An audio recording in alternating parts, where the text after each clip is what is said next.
May mga lugar na kahit tirik ang araw, pakiramdam mo'y may matang nakatingin sa'yo mula sa dilim. May mga bundok na hindi lang lupa at bato ang tinatago, kundi mga lihim na hindi dapat gisingin. At sa isang tahimik na baryo sa probinsya, may isang bundok na matagal nang iniiwasan ng mga tao. Tinatawag nila itong bundok ng aswang. Hindi ito makikita sa mga tourist map. Wala itong karatulang nagsasabing delikado. Ngunit sa tuwing sasapit ang dapit hapon, at unti-unting nilalamon ng dilim ang kabundukan, tila may kakaibang presensya na bumabalot sa lugar. Tahimik ang paligid, pero ang katahimikang iyon ay parang may itinatagong bulong, mga bulong na hindi mo maintindihan, pero ramdam mong hindi ka dapat naroon. Doon nagsimula ang lahat. Ako ay inimbitahan ng isang kakilala upang magbakasyon sa kanilang baryo. Isang simpleng lugar, may malalawak na palayan, ilang tindahan, at mga bahay na gawa sa kahoy. Tahimik, payapa, o iyon ang una kong akala. Sa unang gabi pa lang ng aking pananatili, napansin ko na may kakaibang pag-iwas ang mga tao kapag nababanggit ang bundok sa dulo ng baryo. Huwag kang pupunta roon kapag gabi, sabi ng isang matandang lalaki habang kami nagkukwentuhan sa labas ng kanilang bahay. Hindi siya tumatawa. Hindi rin siya nagbibiro. Parang babala iyon na matagal na niyang gustong sabihin sa iba, pero bihira lang may magtanong. Ang bundok ng aswang ay hindi raw basta bundok. Ayon sa mga matatanda, matagal na itong inuugnay sa mga kwentong aswang at misteryosong pagkawala ng ilang residente noon. May mga nagsasabing may naririnig silang iyak ng babae tuwing hating gabi. May ilan namang nakakakita ng aninong mabilis na gumagalaw sa pagitan ng mga puno. Ngunit ang pinaka-nakakapangilabot sa lahat ay ang kwento tungkol sa isang dalaga. Nakilala ko siya sa ikalawang araw ng aking pananatili. Siya si Mira, 22 taong gulang, tahimik, at may mga matang tila laging may iniisip. Babae siya na may mahabang itim na buhok at maputing balat na tila hindi gaanong nasisinagan ng araw. Madalas siyang nakatayo malapit sa paanan ng bundok, nakatanaw sa itaas na para bang may hinihintay. Una ko siyang napansin habang naglalakad ako pauwi. Siya lang mag-isa. Walang kasama. Nang magtama ang aming mga mata, umiti siya ng bahagya, isang ngiting hindi ko maipaliwanag kung bakit nagdulot ng kakaibang lamig sa aking pakiramdam. Tinanong ko ang aking kaibigan kung sino siya. Si Mira, sagot niya. Saglit siyang natigilan bago nagpatuloy. Matagal na siyang dito. Pero iba siya. Hindi na niya dinugtungan pa ang paliwanag. Ngunit sapat na ang paraan ng kanyang pagsasalita upang makaramdam ako ng pag-aalinlangan. Sa baryong iyon, tila lahat ay may alam na hindi ko pa alam. Lumipas ang mga araw at mas madalas ko siyang nakikita. Laging malapit sa bundok. Minsan sa umaga, minsan sa dapit hapon. Isang beses, nakita ko siyang paakyat sa makitid na daan patungo sa kagubatan. Walang takot. Walang pag-aatubili. Parang pamilyar sa kanya ang bawat puno, bawat anino. Doon nagsimulang mabuo ang tanong sa isip ko, ano ang koneksyon niya sa bundok ng aswang? Isang gabi, habang tahimik ang buong baryo at tanging huni ng kuliglig ang maririnig, may narinig akong mahinang kaluskos sa labas ng bahay. Hindi ito tunog ng hangin. Hindi rin ito tunog ng hayop. Parang mga yabag, mabagal, maingat at paikot-ikot. Sumilip ako sa bintana. Sa di kalayuan, sa ilalim ng buwan, may isang babaeng nakatayo. Nakaharap siya sa direksyon ng bundok. Kilala ko ang tindig na yon. Si Mira. Ngunit may kakaiba. Hindi siya gumagalaw. At kahit malayo ang distansya, ramdam ko na nakatingin siya, hindi sa bundok kundi sa bahay na kinaroroonan ko. Biglang may malamig na hangin na pumasok sa kwarto. Ang mga dahon sa labas ay sabay-sabay na kumaluskos. At sa isang iglap, nawala siya sa aking paningin. Kinabukasan, tinanong ko ang ilang residente tungkol sa kanya. May ilan na umiwas. May ilan na nagkunwaring walang narinig. Pero isang matandang babae ang nagsabi ng isang bagay na hindi ko makalimutan. May mga taong hindi talaga tao, bulong niya. At may mga bundok na may pinipiling alagaan. Mula noon, hindi na ako mapakali. Ang simpleng bakasyon ko sa baryo ay unti-unting napalitan ng takot at matinding kuryosidad. Ang bundok ng aswang ay hindi na lamang isang alamat para sa akin. Isa na itong misteryong gusto kong tuklasin kahit may panganib. Isang hapon, nagpasya akong sundan ang landas patungo sa bundok. Gusto kong makita kung ano ang meron doon. Tahimik ang paligid. Mas malamig ang hangin habang ako'y papalapit. Ang mga puno ay tila masiksik at ang liwanag ng araw ay hirap makapasok sa loob ng kabubatan. Habang naglalakad ako, may narinig akong mahinang pag-awit. Isang boses ng babae. Malambing. Mabagal. Parang isang lumang awiting hindi ko kilala pero tila pamilyar sa pandinig. Sinundan ko ang tunog. At doon, sa isang maliit na clearing sa gitna ng kabubatan, nakita ko siya muli. Si Mira. Nakatayo siya sa gitna, nakapikit, tila may kinakausap na hindi ko nakikita. Ang kanyang mahabang buhok ay bahagyang hinihipan ng hangin. Sa paligid niya, ang mga ibon ay tahimik. Walang kuliglig. Walang ibang tunog. Bigla siyang dumila. At sa pagkakataong iyon, malinaw kong nakita, hindi iyon ang karaniwang tingin ng isang tao. May lalim. May dilim. Parang may ibang presensya sa likod ng kanyang mga mata. Ngumiti siya. Hinahanap mo ba ang katotohanan? Tanong niya sa mahinang boses. Bago pa ako makasagot, may malakas na kalabog na nagmula sa itaas ng bundok. Parang may bumagsak. O may bumaba. Unti-unting nagdilim ang paligid kahit hindi pa dapit hapon. At habang papalapit ang tunog ng mabibigat na yabag mula sa likod ng mga puno, napagtanto ko ang isang bagay, baka hindi lang pala ako ang nagmamasid sa bundok ng aswang. Baka mula pa noong unang gabi may nagmamasid na rin sa akin. At ang tanong na bumabagabag ngayon sa isip ko, sino talaga si Mira at ano ang tunay na lihim ng bundok ng aswang sa lugar ng nakilalang dalaga? Hindi ako agad nakagalaw matapos marinig ang mabibigat na yabag na iyon mula sa likod ng mga puno. Para bang ang hangin mismo ay tumigil sa paghinga. Nakatayo si Mira sa harap ko, isang dalagang mukhang payapa, ngunit ang presensya niya ay sapat para manginig ang tuhod ko. Ang mga yabag ay hindi ko nakikita kung kanino nanggagaling, pero malinaw ang tunog, parang may kung anong mabigat na nilalang na naglalakad sa tuyong mga dahon. Hindi lahat ng naghahanap ay handang makakita, sabi niya ng marahan. Hindi ko na malayan kung kailan ako napaatras. Biglang kumalabog muli mula sa itaas, kasabay ng pag-ihip ng malamig na hangin na tila may kasamang mahinang bulong. Sa isang iglap naglaho ang mga yabag. Wala na ring tunog. Ang natira na lang ay ang mabilis kong paghinga at ang titig ni Mira na hindi ko mabasa. Pag-uwi ko sa bahay ng kaibigan ko, hindi ako mapakali.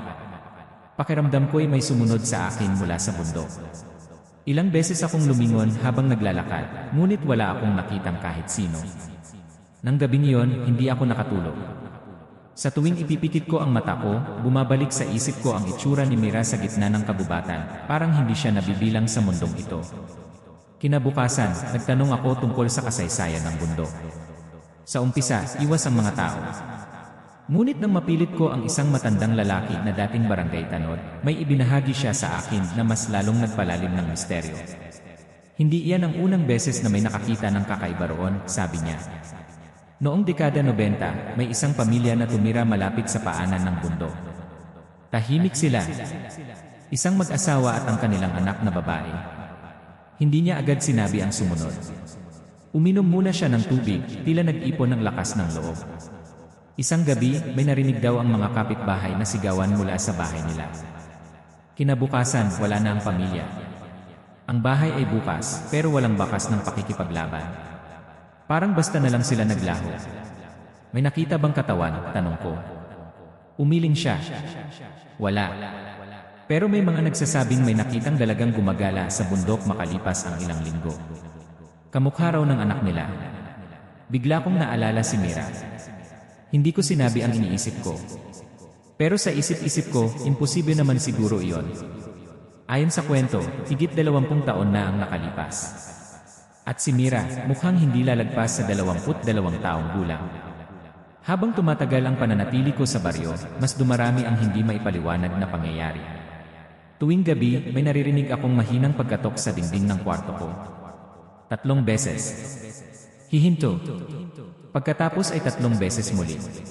Kapag bubuksan ko ang bintana, wala namang tao sa labas. Minsan naman, nagising ako sa tunog ng paglalakad sa bubong. Hindi iyon tunog ng pusa o aso. Mabagal. Mabigat. Parang may taong nag-ikot sa itaas. Ngunit nang silipin ng kaibigan ko kinabukasan, wala namang bakas ng paa. Napansin ko ring nagbago ang pakikitungo ng mga tao sa akin. May ilan na tila iniiwasan ako. May mga nagbubulungan kapag dumadaan ako.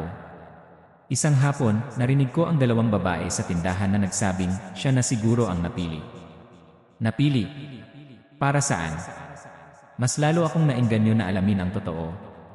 Isang gabi, nagpa siya akong bumalik sa bundok kahit mag-isa. Gusto kong makita kung may makikita akong paliwanag. May bahagi sa akin na nagsasabing mali ang ginagawa ko, pero mas malakas ang kuryosidad kaysa takot.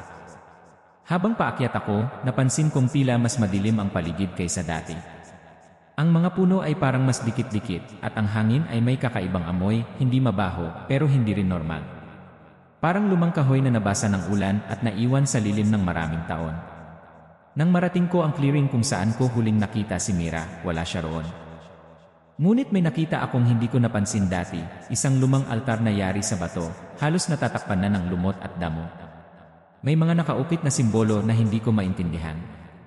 Sa gitna nito ay may maliit na mangkok na tila ginamit na noon pa. Habang sinusuri ko yon, may narinig akong mahinang yabag sa likod ko. Paglingon ko, nandoon siya. Hindi ka talaga titigil, sabi ni Mira. Hindi galit ang tono niya. Parang nalulungkot. Totoo ba ang mga kwento? Tanong ko, diretsahan. Ano ang meron sa bundok na ito? At ano ang kinalaman mo? Sandali siyang tumingin sa altar bago bumalik ang tingin sa akin. Ang bundok na ito ay matagal nang may binabantayan. May mga bagay na mas matanda pa sa baryong ito. Mas matanda pa sa mga kwento ng mga tao. Anong bagay? Tanong ko. Hindi siya sumagot agad. Sa halip, lumapit siya sa altar at hinaplos ang gilid nito. May kapalit ang lahat, bulong niya. At may mga taong pinipiling magbayad. Sa pagkakataong iyon, may naramdaman akong bahagyang pagyanig sa lupa. Hindi malakas, pero sapat para mapatingin ako sa paligid. Ang mga ibon sa itaas ay sabay-sabay na lumipad palayo, tila may iniiwasan. Mira, sabi ko, sino ka ba talaga? Tumingin siya sa akin ng diretsyo. At sa unang pagkakataon, nakita ko ang lungkot sa kanyang mga mata. Ako ang naiwan, sagot niya. Hindi ko maintindihan ang ibig niyang sabihin. Ngunit bago pa ako makapagtanong muli, may narinig kaming mahinang iyak mula sa mas malalim na bahagi ng kagubatan. Isang iyak na parang sa bata, mahina, nanginginig. Napatigil kami pareho. May iba pa bang tao rito? Tanong ko. Hindi siya sumagot. Ngunit ang ekspresyon sa mukha niya ay nagbago, parang may takot na pilit niyang tinatago. Ang iyak ay unti-unting lumalakas, pero hindi malinaw kung saan nanggagaling. Parang umiikot sa paligid namin. Isang sandali, nasa kanan. Maya-maya, nasa kaliwa. Hindi normal. Umalis ka na, sabi niya bigla, mas matigas ang tono. Hindi ka dapat narito kapag gising sila. Sila, ulit ko. Bago pa niya masagot, biglang tumahimik ang kagubatan. Maging ang hangin ay tila nawala. Ang iyak ay napalitan ng mababang ungol, hindi malinaw kung tao o hayop. Sa gilid ng aking paningin, may nakita akong anino na mabilis na dumaan sa pagitan ng dalawang puno. Hindi ko maaninag ang anyo, pero sigurado akong hindi iyon basta hayop. Naramdaman kong may malamig na hinina sa batok ko. Paglingon ko, wala namang tao sa likod ko. Ngunit ramdam ko, may kung anong nakapaligid sa amin. Marami sila. Hindi ko sila makita, pero parang nakamasid. Hinawakan ako ni Mira sa braso. Malamig ang kamay niya. Kung gusto mong mabuhay, huwag ka nang bumalik dito, sabi niya. Pero ano ang totoo, pilit ko. Saglit siyang natahimik. Hindi lahat ng aswang ay halimaw, bulong niya. At hindi lahat ng tao ay inosente. Bumilis ang tibok ng puso ko. Ang mga salitang iyon ay parang babala o pagtatapat. Muli kong narinig ang mabibigat na yabag, mas malapit na ngayon. Ang mga anino sa paligid ay tila gumagalaw kahit walang liwanag na nagbabago. Sa itaas ng bundok, may nakita akong tila mga matang kumikislap sandali sa dilim o baka guni-guni ko lang. Biglang hinila ako ni Mira palayo sa altar. Umalis na tayo, sabi niya. Habang pababa kami ng bundok, hindi ko maiwasang maramdaman na may sumusunod sa amin. Hindi ko alam kung pinoprotektahan ba niya ako o inilalayo lang sa isang bagay na mas malala. Pagdating sa paanan ng bundok, huminto siya. Huwag mo akong hanapin bukas, sabi niya. Bakit? Tanong ko. Ngunit hindi na siya sumagot. Tinalikuran niya ako at naglakad pabalik sa dilim ng kagubatan. Kinabukasan, nagising ang baryo sa balitang may nawawala, isang binatilyo na huling nakitang naglalaro malapit sa bundok. At habang naririnig ko ang mga bulungan ng mga tao, isang tanong lang ang paulit-ulit sa isip ko, kung may nawawala na naman ano ang nagising sa bundok ng aswang. At bakit pakiramdam ko, hindi pa ito ang huli. Hindi naging normal ang baryo matapos mawala ang binatilyo. Mula umaga hanggang gabi, may mga grupong paikot-ikot sa paanan ng bundok, may dalang flashlight at dasal sa labi. Ang dating tahimik na lugar ay napalitan ng bulungan, takot, at mga matang puno ng hinala. At sa bawat pagdaan ko sa gitna nila, pakiramdam ko'y ako ang pinag-uusapan. Siya ang huling nakitang umaakyat, narinig kong sabi ng isang lalaki, habang akala nila'y hindi ko sila naririnig. Hindi ko sila masisisi. Totoo naman. Ako nga ang umakyat noong gabing iyon. Pero hindi nila alam ang lahat. Hindi nila alam ang tungkol sa altar. Tungkol sa mga anino. Tungkol kay Mira. Hinahanap ko siya kinabukasan, kahit sinabi niyang huwag ko siyang hanapin. Pumunta ako sa lugar kung saan ko siya unang nakita, malapit sa paanan ng bundok. Ngunit wala siya roon. Tinanong ko ang ilang residente kung nakita nila siya, ngunit ang sagot nila ay pare-pareho, matagal na siyang hindi lumalabas. Matagal na.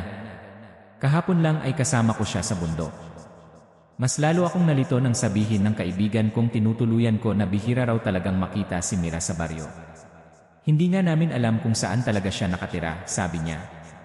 Parang bigla na lang siyang lumitaw dito ilang taon na ang nakalipas. Walang pamilya, tanong ko. Umiling siya. Wala kaming kilala.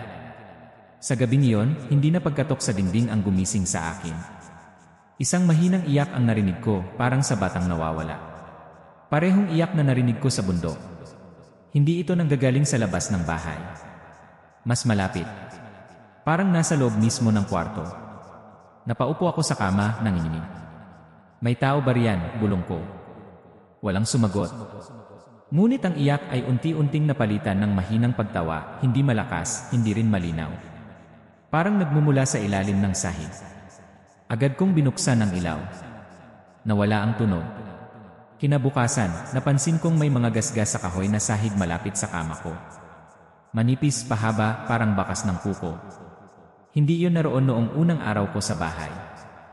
Habang lumalala ang takot sa baryo, dahil sa nawawalang binatilyo, may isa pang pangyayari ang nagbigay ng dagdag na tensyon. May isang matandang babae ang biglang nagkasakit matapos magpunta sa bundok upang magdasal para sa nawawala. Ayon sa pamilya niya, paulit-ulit daw itong bumubulong ng isang pangalan habang nanginginig, Mira. Mira, hindi ko alam kung anong mararamdaman ko. Bahagi ng isip ko ang nagsasabing nagkataon lang ang lahat. Pero may mas malakas na bahagi ang bumubulong na konektado ang lahat, ang pagkawala, ang iyak, ang mga gasgas, ang pangalan ni Mira. Nagpasya akong magtanong patungkol sa pamilya na nawala noong dekada 90. Matapos ang ilang pag-uusisa, may isang matandang babae ang pumayag na magkwento. Dinala niya ako sa likod ng kanyang bahay, malayo sa ibang tao.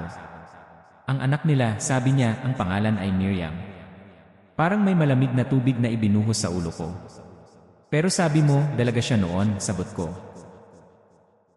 17 taong gulang. Tahimik din. Mahilig mag-isa sa bundok. Anong nangyari sa kanya? Hindi namin alam. Basta isang gabi, nawala silang lahat. Pero may mga nagsasabing hindi raw talaga siya nawala. Anong ibig mong sabihin? Tumingin siya sa direksyon ng bundok bago muling nagsalita. May mga nakakita raw sa kanya sa kabubatan matapos ang pagkawala. Hindi tumatanda. Hindi nagbabago. Hindi ko sinabi na kilala ko ang isang Mira na eksaktong ganoon ang paglalarawan. Habang tumatagal, napapansin kong mas madalas akong managinip. Sa panaginip ko, nasa gitna ako ng bundok, nakatayo sa harap ng altar. Sa paligid ko ay mga taong nakayuko, hindi ko makita ang mukha. At sa gitna nila ay si Mira, nakatingin sa akin, hindi na malungkot ang mga mata, kundi tila may hinihintay. May kapalit ang lahat, paulit-ulit niyang sinasabi sa panaginip ko. Isang gabi, nagising ako sa pakiramdam na may nakaupo sa dulo ng kama ko. Hindi ako agad gumalaw. Ramdam ko ang bigat sa kama. Dahan-dahan kong nilingon. Isang anino ng babae ang nakaupo roon. Hindi ko maaninag ang mukha pero sigurado akong mahaba ang buhok niya. Mira, bulong ko. Unti-unting tumayo ang anino at umatras patungo sa pinto. Hindi bumukas ang pinto, ngunit tila dumaan siya rito na parang usok. Nang sumunod na araw, kumalat ang balita na may isa pang nawawala, isang lalaking magsasaka na huling nakitang pauwi mula sa bukid na malapit sa bundok. Ngayon, hindi na ito simpleng pagkawala. Nagsimula nang maghinala ang mga tao sa isa't isa. At ako pakiramdam ko'y papasok ako sa gitna ng gulo. May ilan na nagmumungkahi na magsagawa ng ritual sa paanan ng bundok upang patahimikin ang kung anuman ang naroon. Ang iba naman ay gustong sunugin ang bahagi ng kagubatan. Ang takot ng tao ay nagiging galit. Doon nagsimula ang pangalawang konflikto, hindi lang laban sa kung anong nasa bundok, kundi laban sa takot ng mismong baryo. Isang gabi, may kumatok sa pintuan. Pagbukas ko, dalawang lalaki ang nandoon. Seryoso ang mukha nila. Kailangan ka naming makausap, sabi ng isa. Dinala nila ako sa barangay hall kung saan naroon ang ilang matatanda. Tinanong nila ako kung ano ang nakita ko sa bundok. Sa unay nag-alinlangan akong magsalita, pero alam kong hindi na ako makakaiwas. Ikinuwento ko ang tungkol sa altar, sa mga anino, at kay Mira, kahit hindi ko sinabi ang lahat. Nang banggitin ko ang pangalan niya, nagkatinginan ang mga matatanda. Hindi dapat binabanggit ang pangalang iyan ng basta-basta, sabi ng isa. Bakit? Tanong ko. Dahil kapag tinawag mo siya, maaaring sagutin ka niya. Parang may malamig na dumaan sa likod ko. Bigla na lang namatay ang ilaw sa barangay hall. Nagkagulo ang mga tao. Sa dilim, may narinig akong pamilyar na mahinang pag-awit, parehong himig na narinig ko sa bundok. Mira, bulong ng isang matanda, hindi malinaw kung takot o pagkilala ang nararamdaman niya. Nang bumalik ang ilaw makalipas ang ilang segundo, may isang bagay na nagbago. Sa dingding sa likod namin, may mga bagong gasgas, manipis, pahaba, parang bakas ng kuko. Hindi na ito guni-guni. Hindi na ito panaginip. Habang papalabas ako ng hall, may naramdaman akong presensya sa tabi ko. Paglingon ko, wala namang tao. Ngunit sa salamin ng bintana, may nakita akong refleksyon, isang babaeng nakatayo sa likod ko, nakangiti ng bahagya. Pagharap ko, wala na siya. Habang lumalala ang sitwasyon, napagtanto kong hindi lang basta misteryo ang kinakaharap ko. Parang unti-unti akong hinihila ng bundok, parang may papel akong hindi ko pa alam. At ang pinaka-nakakatakot sa lahat, hindi ko na sigurado kung gusto ko pa bang umalis. Tuwing sumasapit ang gabi, mas malinaw ko nang naririnig ang mga yabag sa bubong. Mas malakas ang pagkatok sa dingding. At minsan, may bumubulong na malapit sa tenga ko habang ako'y nag-iisa. Malapit na, hindi ko alam kung ano ang malapit na. Hindi ko alam kung ano ang kapalit na sinasabi ni Mira. Pero sigurado ako sa isang bagay, hindi na ako simpleng bisita sa baryong ito. May bahagi ng bundok ng aswang ang sumama sa akin pababa. At pakiramdam ko hindi na ito titigil hanggat hindi nito nakukuha ang gusto nito. Simula nang mangyari ang insidente sa barangay hall, pakiramdam ko'y wala na akong ligtas na lugar. Hindi na mahalaga kung nasa loob ako ng bahay o nasa gitna ng maraming tao, ang presensya ay nariyan. Parang anino na nakakapit sa likod ko, humihina kasabay ng bawat paghinga ko. Hindi na rin ako pinatulog ng maayos ng gabi. Kapag pumipikit ako, nakikita ko ang bundok. Hindi lang sa panaginip, kahit nakadilat, para bang nakatayo ito sa harap ko. Minsan, habang kumakain ako, bigla kong naaamoy ang dampi ng basang lupa at lumang kahoy. Amoy ng kagubatan. Amoy ng altar. At tuwing sasapit ang 12:00 ng gabi, nagsisimula ang pagkatok. Hindi na tatlo. Hindi na pare-pareho. Minsan mabilis. Minsan mabagal. Minsan sabay-sabay sa dingding at sahig. Parang may mga daliring kumakatok mula sa loob ng kahoy. Isang gabi, hindi ko na kinaya. Binuksan ko ang pinto at sumigaw ako sa dilim. Ano ba ang gusto ninyo? Tahimik ang paligid. Ngunit ilang segundo lang ang lumipas, may narinig akong pamilyar na pag-awit mula sa direksyon ng bundok. Hindi na mahina ngayon. Mas malinaw. Mas malapit. Parang tinatawag ako. Kinabukasan, nalaman kong natagpuan ang sombrero ng nawawalang magsasaka malapit sa lumang daan paakyat. Wala pa ring katawan. Wala pa ring malinaw na bakas. Pero sapat na yon para tuluyang magdesisyon ang ilang kalalakihan sa baryo. Aakyat sila sa bundok sa gabing iyon, dala ang ilaw, kamera, at mga dasal. Hindi na raw sila maghihintay pa. Hindi ko alam kung bakit, pero may matinding kaba sa dibdib ko. Parang alam kong mali ang gagawin nila. Parang may babala sa hangin na nagsasabing huwag gambalain ang bundok kapag gabi. Bago pa man sila makaalis, biglang dumilim ang langit kahit wala namang bagyo. Ang hangin ay naging mabigat. Ang mga aso sa baryo ay sabay-sabay na umangal, nakatingin sa isang direksyon, sa bundok. At sa unang pagkakataon, narinig ng lahat ang iyak. Hindi na ito mahina. Hindi na ito tila malayo. Malinaw itong umalingaw sa buong baryo, iyak ang hindi mo matukoy kung bata o matanda. Ang tunog ay puno ng lungkot at galit. Napatingin ang lahat sa isa't isa. May ilang umatras. Pero may ilan pa ring nagpilit. Sumama ako sa grupo kahit hindi nila ako kumbinsido. Hindi ko alam kung gusto ko bang protektahan sila o kung gusto ko lang makita kung ano ang mangyayari. Habang paakyat kami, napansin kong mas malamig ang hangin kaysa dati. Ang mga flashlight namin ay tila mas mahina ang ilaw kahit bagong palit ang baterya. Ang mga puno ay parang mas mataas, mas madilim, mas malapit. Pagdating namin sa clearing, tumigil ang iyak. Tahimik. Sobrang tahimik. Naroon pa rin ang altar na tatakpan ng anino. Ngunit may bago akong napansin, parang may mga bakas ng paa sa lupa, paikot sa paligid nito. Hindi malinaw kung ilan. Hindi malinaw kung kanino. Walang tao rito, sabi ng isa, pilit ang tapang sa boses. Ngunit sa likod ng kanyang salita, naramdaman kong hindi siya sigurado. Biglang namatay ang isa sa mga flashlight. Sinundan ng isa pa. Hanggang sa dalawa na lang ang natitirang may ilaw. At doon namin siya nakita. Sa gilid ng clearing, sa pagitan ng dalawang puno, nakatayo si Mira. Dalagang nakasuot ng puting damit, mahabang buhok na tila hinihipan ng hangin kahit walang malakas na ihip.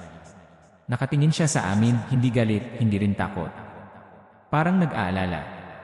Umalis na kayo, sabi niya, malinaw ang boses sa gitna ng katahimikan. May isang lalaki ang sumigaw, ikaw ba ang may gawa nito? Hindi siya sumagot. Sa halip, tumingin siya sa likod namin. Dahan-dahan akong napalingon. Sa likod ng grupo, sa mas madilim na bahagi ng kagubatan, may mga hugis na hindi ko maipaliwanag. Hindi sila malinaw. Hindi solid. Pero hindi rin sila simpleng anino. Parang mga tao na kulang sa liwanag. Nakatayo lang sila. Nakatingin. Isa. Dalawa. Marami. Hindi siya ang dapat ninyong katakutan, bulong ni Mira. Sa sandaling iyon, may isang lalaki sa grupo ang napasigaw at napaluhod. May humawak sa akin. Sigaw niya. Pero wala kaming nakitang kahit ano sa paligid niya. Nagsimulang mag-ikot ang hangin sa clearing, paikot sa altar. Ang mga dahon ay umangat mula sa lupa, umiikot na parang maliit na ipo-ipo. Ang mga ilaw ay kumikislap-kislap.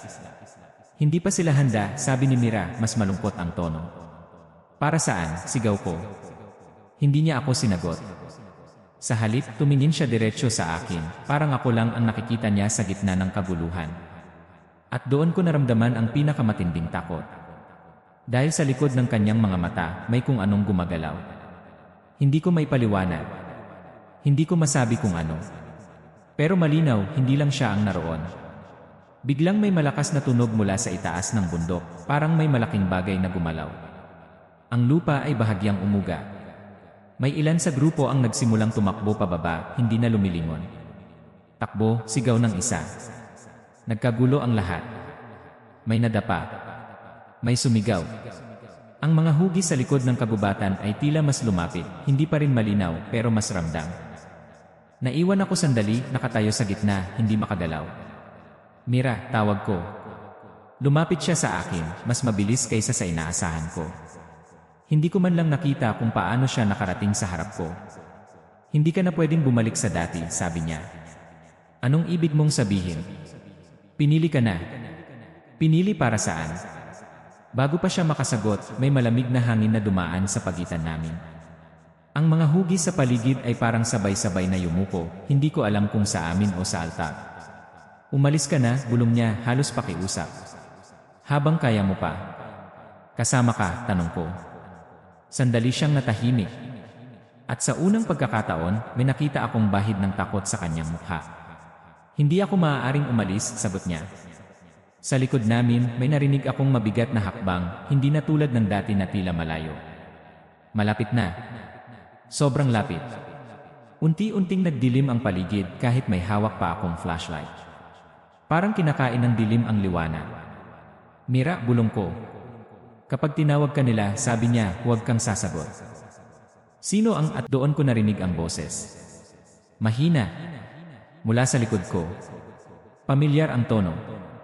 Ang sarili kong boses. Tinatawag ang pangalan ko. Nanginginig akong lumingon kahit alam kong hindi ko dapat gawin. Sa pagitan ng mga puno, may nakatayo na hugis ng isang lalaki, kamukha ko.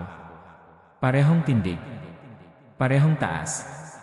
Ngunit ang mga mata walang laman. Maling tao ang kinuha nila noon, bulong ni Mira sa likod ko. At ayaw na nilang maulit. Hindi ko maintindihan ang ibig niyang sabihin, pero ramdam kong may kinalaman iyon sa pamilya na nawala, sa mga nawawala ngayon, at sa kung anong kapalit ang sinasabi niya noon pa. Lumakas ang boses na tumatawag sa pangalan ko. Isa, naging dalawa. Dalawa, naging marami. Parang buong bundok ang bumubulong. Nagsimula akong umatras. Ang bawat hakbang ko ay mabigat, parang may humihila sa paa ko pababa sa lupa. Mira, tulungan mo ako, sabi ko. Lumapit siya at hinawakan ang kamay ko. Sa unang pagkakataon, hindi malamig ang kanyang balat. Mainit. Parang totoo. Hindi kita kayang iligtas kung hindi mo pipiliin, sabi niya. Pipiliin ang ano? Ngunit sa halip na sagot, ang narinig ko ay ang sabay-sabay na pagbigkas ng pangalan ko mula sa dilim. At sa sandaling iyon, napagtanto kong hindi lang ako nakatayo sa gitna ng clearing. Nakatayo ako sa pagitan ng dalawang mundo. At ang bundok ng aswang ay naghihintay ng sagot. Hindi ko alam kung gaano katagal akong nakatayo roon sa gitna ng clearing, hawak ang kamay ni Mira, habang ang sarili kong boses ay paulit-ulit na tumatawag sa pangalan ko mula sa dilim. Parang nabingi ako sa takot. Parang ang mundo ay lumiit at naging isang punto lang, ang bundok, ang altar, at ang anino kong nakatayo sa pagitan ng mga puno. Mira, ano yan? Halos pabulong kong tanong. Hindi siya agad sumagot. Nakatingin lang siya sa anino na kamukha ko. Sa unang pagkakataon, hindi lungkot ang nasa mga mata niya, kundi pagkilala. Kulang sila, sabi niya. Kaya naghahanap sila ng kapalit. Anong kapalit? Tao ba ako para sa inyo? Napalakas ang boses ko, pero agad din itong nilamon ng sabay-sabay na pagbigkas ng pangalan ko mula sa paligid. Unti-unting lumabas mula sa dilim ang hugis na kamukha ko. Mas malinaw na ngayon. Parehong mukha. Parehong peklat sa kaliwang kilay. Parehong damit. Pero ang mga mata parang walang laman. Parang may nakatingin mula sa loob, pero hindi ako. Hindi ikaw ang una, bulong ni Mira. Anong ibig mong sabihin? Saglit siyang napapikit, tila nahihirapang sabihin ang susunod. Noong dekada 90, hindi basta nawala ang pamilya. Bumilis ang tibok ng puso ko. Ang ama, pagpapatuloy niya, may ginawa siyang hindi dapat. May kinuha siya sa bundok. Naalala ko ang altar. Ang mangkok sa gitna. Ang mga simbolo. May sakit ang anak niya noon, sabi ni Mira, at sa pagkakataong iyon, nanginginig ang boses niya. At naniwala siyang may maitutulong ang bundok. Hindi ko alam kung bakit, pero parang may nabubuo ng takot sa loob ko na mas malalim kaysa sa nararamdaman ko kanina. Si Miriam, bulong ko. Tumango siya. Siya ang dapat maging kapalit. Biglang sumikip ang dibdib ko. Hindi ka pwedeng, hindi ako, putol niya. Ang isa pa. Napatingin ako sa anino kong kaharap. At nang magkamali sila, sabi ni Mira, may ibang kinuha. Yung ama, tanong ko. Umiling siya. Isang bata. Hindi nila alam kung paano nangyari. Pero may batang lalaki sa baryo ang nawala sa parehong gabi. Parang may malamig na kamay na humawak sa puso ko. Hindi totoo yan, bulong ko. Dahan-dahang lumapit ang anino ko. Hindi naglalakad, parang dumudulas sa lupa. At sa bawat paglapit niya, may mga alaala na biglang pumapasok sa isip ko. Isang baryo. Isang bundok. Isang gabi na puno ng iyak. Pero hindi ito alaala ng kasalukuyan. Alaala ito ng pagkabata. Bigla kong nakita ang sarili ko, maliit pa, siguro 7 taong gulang. Nasa bakasyon kami noon sa probinsya ng nanay ko. May bundok din sa dulo ng baryo. May mga kwento rin tungkol sa aswang. At isang gabi, nawala ako. Hindi ka nawala ng basta-basta, bulong ni Mira, habang ang mga alaala ay mas nagiging malinaw. May nagbalik sa'yo. Parang binasag ang ulo ko ng katotohanang ayaw kong tanggapin. Naalala ko ang kwento ng nanay ko noon na natagpuan daw nila ako sa gilid ng gubat kinabukasan. Tulog. Walang sugat. Walang maalala. Akala nila himala. Pero ngayon, hindi ko matapos ang salita. May kinuha sa'yo noon, sabi ni Mira. At may ipinalit. Napatingin ako sa anino kong kaharap. Ngumiti ito, ngiting eksaktong katulad ng ngiti ko, pero mas malamig. Hindi ako buo, bulong ko. Hindi na kailangang sagutin ni Mira. Ramdam ko na. Ang mga hugis sa paligid ay tila mas naging malinaw. Hindi sila basta anino. Parang mga taong kulang ang bahagi, may walang mukha, may walang kamay, may parang usok lang ang ibabang katawan. Kaya kanila pinili ulit, sabi ni Mira. Dahil bumalik ka rito. Hindi ko alam mo, putol niya. Kaya hindi ka mapakali. Kaya naririnig mo sila. Bahagi ka nito. Biglang may malakas na sigaw mula sa ibaba ng bundok. Isa sa mga lalaking tumakbo kanina. Narinig ko ang pangalan ko sa gitna ng sigaw niya. Hinahanap ka nila, sabi ni Mira. Pero hindi para iligtas. Para saan? Hindi siya sumagot. Sa halip, hinawakan niya ang mukha ko. Mainit ang palad niya, pero may kirot sa dampi. Kapag tinanggap mo, sabi niya, hindi na nila kailangan ng iba. Anong tatanggapin? Na hindi ka na dapat bumalik. Unti-unting nagbago ang paligid. Ang clearing ay tila mas lumalim. Ang altar ay parang mas mataas, mas malapit. Ang anino kong kaharap ay halos kaharap ko na. At doon ko napansin ang pinaka-nakakatakot. May marka sa leg niya, parehong marka na mayroon ako, maliit na hugis gasgas na hindi ko kailanman inintindi. Hindi ko na maalala kung kailan ko nakuha yon. Sabi ni Mira, parang nabasa ang isip ko. Doon nagsimula ang kapalit. Ang anino ko ay unti-unting nagtaas ng kamay, parang inaanyayahan akong lumapit. At sa sandaling iyon, may naramdaman akong hatak mula sa loob ng dibdib ko. Hindi pisikal. Parang may parte sa akin na gustong sumama. Hindi, sigaw ko, umatras. Ngunit ang lupa sa likod ko ay tila naging malambot. Parang kumikilos. Parang nilulunok ang mga paa ko. Mira, tulungan mo ako. Nagbabala ako, sabi niya, at ngayon ay may luha sa kanyang mga mata. Pero hindi kita kayang pigilan kung ikaw mismo ang tatawid. Tatawid saan? Sa lugar kung saan ka dapat noon pa. Parang nagdilim ang paningin ko. Sa gilid ng aking mata, nakita ko ang mga lalaking umakyat kanina, nakatayo sila ngayon sa gilid ng clearing, pero hindi sila gumagalaw. Nakatingin lang. Parang walang buhay ang mga mata. Hindi ko natapos. Hindi sila tulad ng iniisip mo, sabi ni Mira. Kapag tinawag ka ng bundok, hindi lahat ay bumabalik na pareho. Biglang tumigil ang anino kong kaharap. Ilang pulgada na lang ang layo namin. Ramdam ko ang malamig niyang hininga. At saka siya nagsalita. Sa sarili kong boses. Panahon na. Parang may sumabog sa loob ng ulo ko. Lahat ng alaala, ang pagkawala ko noong bata pa ako, ang bundok, ang marka sa leeg, ang mga panaginip, nagdikit-dikit. Hindi ako basta bumisita sa baryong ito. Bumalik ako.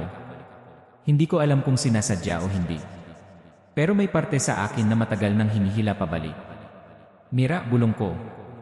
Sino ka talaga? Sa wakas, umiti siya, hindi nakakatakot, kundi malungkot. Ako ang naiwan para magbantay, sabi niya. Ako ang hindi natuloy. Nanlamig ako. Hindi ikaw ang dapat noong bata, dagdag niya. Ako. Hindi ko alam kung alin ang mas nakakatakot, ang katotohanang may ipinalit sa akin noon, o ang revelasyong si Mira ang orihinal na kapalit na nakatakas sa sarili niyang tadhana. Pero hindi ka nakatakas, sabi ko, halos pabulong. Tumango siya. Walang tunay na nakakatakas. Sa likod ko, naramdaman ko ang mas malakas na hatak. Ang anino ko ay halos magkadikit na ang noo namin. At sa sandaling iyon, isang tanong ang bumangon sa isip ko, kung bumalik ako rito para tapusin ang dapat nangyari noon, may choice pa ba ako? Kung ikaw ang nasa ganitong sitwasyon, ano ang gagawin mo? Lalaban ka ba kahit hindi mo alam kung sino o ano ang kalaban mo? O tatanggapin mo na may mga bagay na hindi na mababago? Sa tingin mo ba makakaligtas pa ang pangunahing tauhan o matagal na siyang bahagi ng bundok ng aswang nang hindi niya alam? Dahil habang ang bundok ay patuloy na bumubulong ng pangalan ko, pakiramdam ko'y hindi na ako ang may kontrol sa susunod na mangyayari. At baka hindi na talaga ako ang totoong ako. Habang nakatayo ako sa gitna ng clearing, hawak ang kamay ni Mira, ramdam ko na parang bumibilis ang tibok ng puso ko sa bawat segundo. Ang anino kong kaharap ay hindi na lang simpleng replika, parang may sariling buhay, gumagalaw ng independyente sa bawat kilos ko. Ang paligid ay naglaho sa katahimikan, tanging tunog ng aking paghinga at ang mahinang ungol mula sa mga anino ang naririnig. Sa unang pagkakataon, naisip ko kung gusto ko talagang makaligtas, kailangan kong kumilos. Kailangan kong kumalaban kahit alam kong ang kalaban ko ay sarili ko. Lumapit ang anino, parang nakaikot sa paligid ko sa isang iglap. Halos malapit na kaming magdikit at ramdam ko ang malamig nitong palad sa aking braso na parang humihigpit ng hindi ko gusto. Hindi ko na matiis ang takot. Hindi mo ako makukuha, sigaw ko at sa lakas ng salita, hinampas ko siya sa dibdib. Biglang napabagal ang paligid. Ang anino ay tila tumigil, nakapikit na parang nasaktan.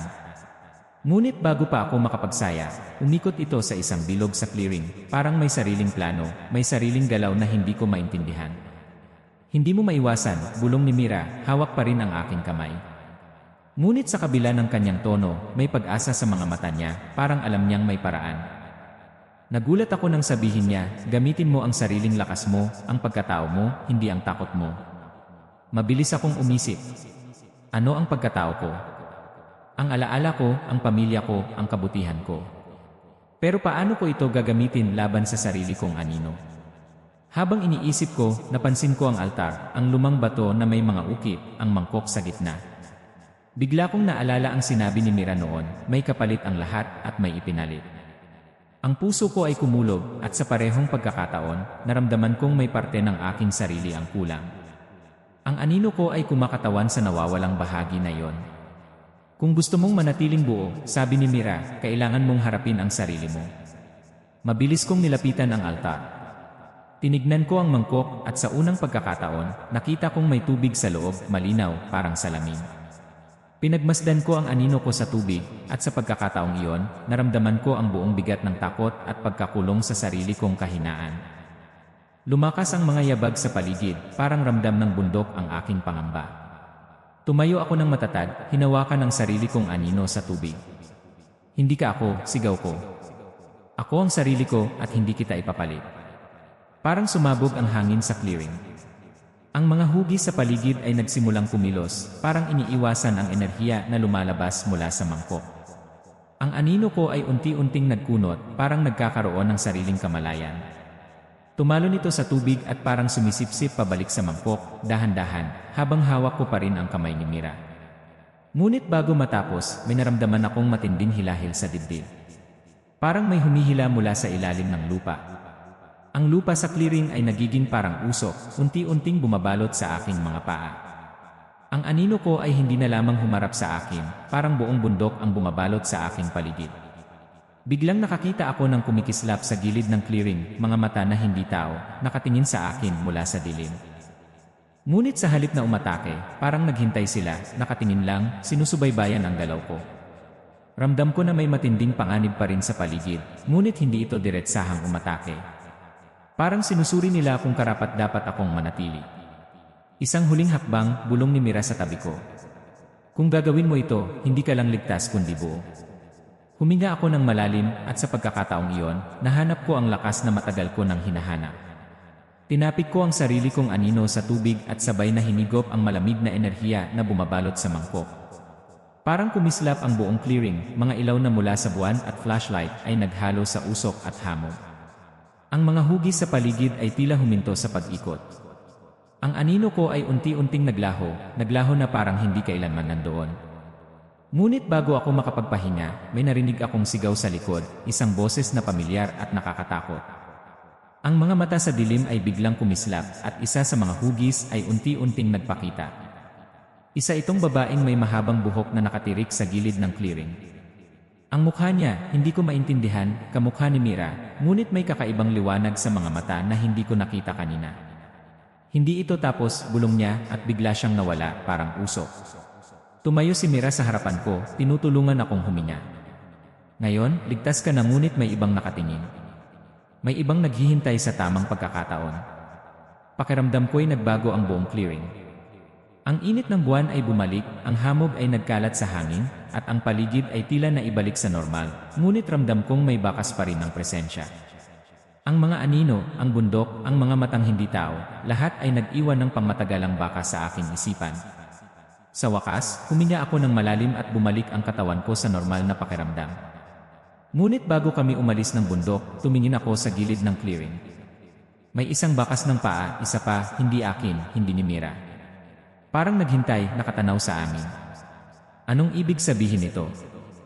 Tanong ko, nanginginig ang boses. Ngumiti si Mira ng bahagya. Ang bundok hindi lang nagtatapos sa isang kapalit. May mga lihim pa itong itinatago.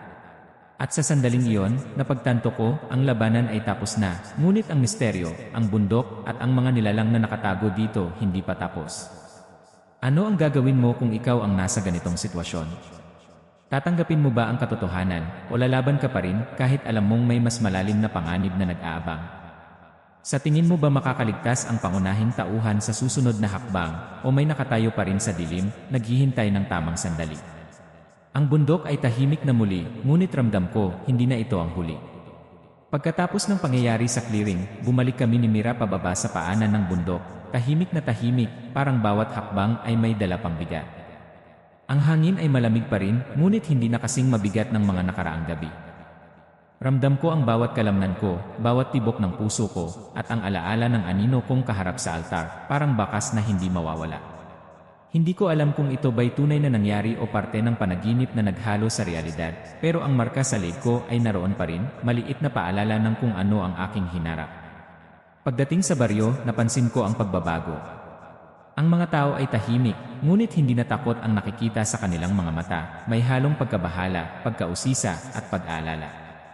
Ang ilan sa kanila ay lumapit sa akin, tinatanong kung ano ang nakita ko, ngunit halos lahat ay nagtataka kung bakit ako nakabalik. Nang kausapin ko sila, hindi ko sinasabi ang lahat. Hindi nila kailangan malaman ang buong detalye. Ang mahalaga, nakaligtas kami, at tila ang bundok ay pansamantalang huminto sa pag-aabot ng mga kaluluwa. Ngunit habang naglalakad kami ni Mira sa kalsada ng baryo, hindi ko maiwasang tanungin, Mira, ano talaga ang nangyari sa iyo? Bakit ikaw ang naiwan noon? Tumigil siya at tumingin sa malayo. Dahil ako ang nakataka sa orihinal na kapalit, pero hindi ako nakalaya. Pinili ng bundok ang iba para punan ng puwang, at ngayon, alam ko na may bago pa ring nakatingin. Hindi ko alam kung dapat ba akong matakot o magpasalamat. Ngunit alam ko ang isang bagay, hindi ito basta-basta natapos. Ang bundok, ang mga anino, ang mga matang hindi tao may buhay pa rin sa dilim, at patuloy itong magbabantay sa bawat hakbang na gagawin namin. Sa mga sumunod na araw, bumalik ako sa normal na buhay, pero hindi na tulad ng dati. Ang bawat ingay sa gabi ay nagdudulot ng kirot sa dibdib ko. Ang bawat dilim sa kanto ng silid ko ay may sariling kwento. At ang bawat tao sa baryo, tila may iniingatang sikreto tungkol sa bundok, at sa amin na nakaligtas, may responsibilidad kaming panatilihin ang balanse. Habang nakaupo ako sa lumang bangko sa tabi ng ilog, inisip ko kung ano ang natutunan ko. Ang takot ay hindi palaging kaaway. Ang takot ay gabay, paalala ng limitasyon, at, sa ilang pagkakataon, paraan para makita ang tunay na katotohanan. Ngunit may isa pa ring bagay na hindi ko mawari, kung ano talaga ang nangyari sa anino ko, at kung saan nagpunta ang tunay na kapalit na sina Miriam. Si Mira ay naging tahimik sa mga unang linggo. Madalas siyang naglalakad sa bundok ng mag-isa, ngunit hindi ko siya sinusundan. Alam kong may koneksyon siya sa lugar, isang koneksyon na hindi ko dapat gambalain. Ngunit minsan, sa gabi, naririnig ko ang kanyang boses sa telepono, halos pabulong. Hindi pa tapos, sabi niya, bago tuluyang tumigil ang linya. Isang gabi, nagising ako sa ingay ng isang bagay na bumabalot sa aking bintana. Parang may kumakagat na hangin, may malamig na braso na dumadampi sa salamin. Tumayo ako, nanginginig at tumingin sa labas. Wala, tanging anino ng puno ang naglalaro sa ilaw ng buwan. Ngunit ang pakiramdam ay hindi pinalipas. May naramdaman akong presensya, malapit, nakatingin, tila sinusubaybayan bawat galaw ko. Nang sumunod na araw, napagpasyahan kong bumalik sa bundok, ngunit hindi upang makipagharap sa anino, kundi upang mag-iwan ng paalala. Ang altar, ang mangkok, ang mga ukit sa bato, lahat ay inayos namin ni Mira upang maiwasan na may sinumang mapinsala sa susunod na pupunta rito. Ngunit kahit inayos namin, may nakabukas na pintuan sa dilim at alam naming may ibang nakatingin. Sa baryo, unti-unting nagkaroon ng pakiramdam ang mga tao na may pagbabago. Ang mga nawawalang bata ay hindi na nadagdagan at ang mga matatanda ay nagsimulang magsalita ng mga alamat tungkol sa bundok sa malamig na tono ng gabi. Ngunit may ilang nakakaramdam na may mas malalim pang kwento na hindi kayang ipaliwanag ng sinuman. Ako, sa kabila ng lahat, natutunan kong maging maingat. Hindi ako takot na umalis sa bahay, ngunit alam kong bawat gabing tahimik, may boses na humihiling sa akin na huwag kalimutan ang bundok. Minsan, naririnig ko ang malabong pag-awit sa hangin, isang himig na pamilyar, at sa loob ng puso ko, alam kong may nanonood. Isang huling pangyayari ang hindi ko makakalimutan. Isang gabi, naglalakad ako sa gilid ng baryo, dala ang flashlight, at narinig ko ang yabag, mga yabag na hindi katulad ng tao. Tumigil ako, nanginginig, at tumingin sa direksyon ng bundok. Sa ilalim ng buwan, may isang silweta na dahan-dahang nakalutang sa hangin, isang dalagang may mahabang itim na buhok at puting damit. Parang si Mira, ngunit may kakaibang liwanag sa kanyang mga mata. Tumigil siya, tumingin sa akin, umiti ng bahagya, at biglang nawala sa dilim. Hindi ko alam kung siya yun talaga o isa pang anino mula sa bundok. Ngunit alam ko ang isang bagay, ang bundok ng aswang ay mananatiling misteryo at ang lahat ng nakaligtas, kasama ako, ay may alaala at marka na hindi na mawawala. At ngayon, habang nakaupo ako sa lumang bangko sa tabi ng ilog, iniisip ko, ano ang gagawin mo kung ikaw ang nasa ganitong sitwasyon? Sa tingin mo ba makakaya mong labanan ang anino mo o tatanggapin mo ang nakatagong misteryo sa bundok? Kung gusto ninyo ng sequel o may naiisip kayong sariling teorya tungkol sa kung sino ang tunay na kapalit, i-comment ninyo sa ibaba. Gusto naming marinig ang inyong opinyon. Sa huling eksena, habang unti-unti akong naglalakad pa uwi, naramdaman ko ang malamig na hangin sa leg ko. Tumingin ako sa likod, walang tao. Ngunit sa gilid ng mata ko, may bahagyang liwanag, parang dalawang matang nakatingin mula sa dilim ng kabubatan, at sa isang iglap, nawala na lamang ang liwanag. Hindi ko alam kung sila'y nagbabantay o naghihintay para sa susunod na kapalit. Ngunit ramdam ko, hindi pa tapos ang kwento.